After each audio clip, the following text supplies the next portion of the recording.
ఇప్పుడు మనం చిన్న కరెంట్ అఫైర్స్ వరల్డ్ ఆర్గనైజేషన్ ఎలా ఉంటుందో అసలు కంట్రీస్ ఎలా ఉంటాయో చూద్దాం. ఒకానొక టైంలో కొన్ని నెంబర్ వన్గా ఉంటాయి. రష్యా, అమెరికా ఇవి స్టార్టింగ్ నుంచి కొంచెం నెంబర్ వన్గా ఉన్నాయి. ఇంగ్లాండ్ ఒకప్పుడు నెంబర్గా ఉండేది. జర్మనీ, జపాన్ కూడా ఇంకా నెంబర్ వన్గా ఉండేది. వరల్డ్ వార్ 1 చూసుకుంటే జపాన్దే మీకు ఎక్కువగా వినిపిస్తూ ఉంటుంది. కానీ ఇప్పుడు లేటెస్ట్ ట్రెండ్ మారింది.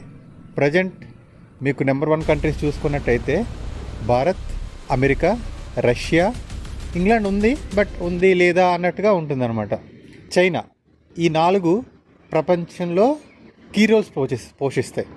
భారత్ చూసుకున్నట్టయితే సైన్యం పరంగాను నెంబర్ వన్గా ఉంటుంది, వినియోగదారుల పరంగాను నెంబర్ వన్గా ఉంటుంది. నెంబర్ వన్ అంటే రేటింగు, ర్యాంకింగ్స్ అవన్నీ పక్కన పెడితే అమెరికా వినియోగదారు విషయంలో నెంబర్ వన్గా ఉంటుంది. ఎందుకంటే అక్కడ ప్రతి ఒక్కరు వ్యాపారం చేయడానికి ముందు చూపిస్తారు. అమెరికా ప్రభుత్వం కానీ వాళ్ళ నాయకులు అందరూ కూడా వాళ్ళు బిజినెస్ మ్యాన్లుగానే ఫస్ట్ నుంచి ఆలోచించారు. ఎప్పుడు కూడా ట్రేడ్ అనుకుంటూనే ఉన్నారు.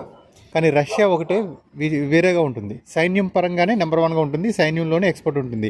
ఎస్ అంటే ఎస్, నో అంటే నో, స్ట్రైట్ ఫార్వర్డ్గా ఉంటుంది. కానీ అమెరికా అలా కాదు.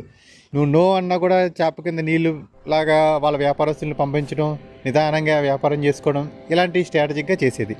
అమెరికా చేసిన పెద్ద స్టెప్ ఏంటంటే యూరోపియన్ కంట్రీస్ అన్నిటినీ మీరు డెవలప్మెంట్ మీద ఫోకస్ చేయండి, మేము సైన్యాన్ని మీకు అండంగా నిలబడతాము, భద్రతా పరంగా మేము చూసుకుంటాము అని చెప్పి వాళ్ళ స్ట్రెంగ్త్ని వీకెన్ చేసినాయి.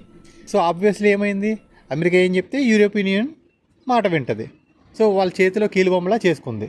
సో ఇదే పని ఆ యూరోపియన్ యూనియన్ ఎప్పుడైతే వీక్గా ఉంది, డెవలప్మెంట్ మీద ఫోకస్ చేయమన్నారు, ఇండియా కూడా అదే పని చేద్దాం అనుకున్నది. నెహ్రూ గారు అప్పుడు నాయకత్వంలో ఉన్నప్పుడు యుద్ధాలు ఇవన్నీ వద్దు, ఐక్యరాజ్య సమితి ఉంది, ప్రతిదాన్ని తీసుకెళ్ళి ఐక్యరాజ్య సమితిలో పెట్టడం, కాశ్మీర్ ఇష్యూ ఐక్యరాజ్య సమితిలో పెట్టడం, ఇలాంటివి చేసింది.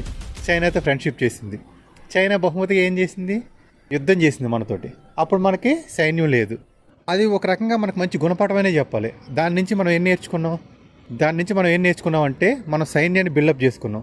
ఆ సైన్యాన్ని బిల్డప్ చేసుకోవడం అగ్ని, ఇంకా ఆపరేషన్ సింధూర్లో చూసుకున్నట్టయితే ఒక మైలురాయి. ఈ విధంగా మనం ఫుల్గా డెవలప్ అయ్యాం సైన్యం పరంగా. సో ఒక దేశానికి సైన్యం ఎంత ఇంపార్టెంటో అలాగే దేశ ప్రజల భద్రత కూడా అంతే ఇంపార్టెంట్. దేశ ప్రజల భద్రత ఎప్పుడు స్ట్రాంగ్గా ఉంటుంది, మన సైన్యపరంగా స్ట్రాంగ్గా ఉంటేనే దేశ భద్రత కూడా స్ట్రాంగ్గా ఉంటుంది.